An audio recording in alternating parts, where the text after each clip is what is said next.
ये कहानी एक छोटे से गांव के बारे में है, जहां एक पुराना कुआं था। उस कुएं के बारे में कहा जाता था कि उसमें किसी बुरी आत्मा का वास है। गांव के लोग रात के समय उस कुएं के पास जाने से डरते थे। एक बार गांव में एक नया परिवार आया।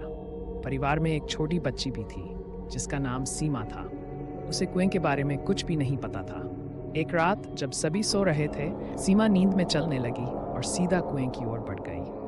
उस रात चांद की रोशनी धुंधली थी और गांव बिल्कुल शांत था। जैसे ही सीमा कुएं के पास पहुंची, उसे अंदर से किसी के रोने की आवाज़ सुनाई दी। वह रोने की आवाज़ सुनकर रुक गई और कुएं में झांकने लगी। जैसे ही उसने कुएं में झांका, उसे वहां एक धुंधला चेहरा दिखाई दिया जो धीरे धीरे उसकी ओर बढ़ रहा था। सीमा डर के मारे चिल्लाई, लेकिन उसकी आवाज़ किसी ने नहीं सुनी। वह डर के मारे कुएं के पास से भागने की कोशिश करने लगी, लेकिन उसके पैर वहीं जड़ हो गए। चेहरा अब बिल्कुल पास आ चुका था और उसने सीमा का हाथ पकड़ लिया। अचानक सीमा के हाथ से एक कांच का टुकड़ा गिरा जो उसके साथ लाया हुआ था। कांच के टुकड़े के गिरते ही वह चेहरा गायब हो गया और सीमा के पैरों की जड़ता भी टूट गई। सीमा तुरंत भागकर घर पहुंची और सबको अपनी आपबीती सुनाई।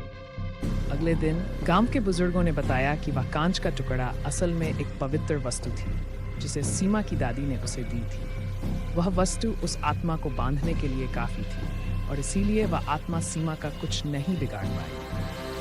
उसके बाद गांव के लोग उस कुएं के पास जाने से और भी ज्यादा डरने लगे।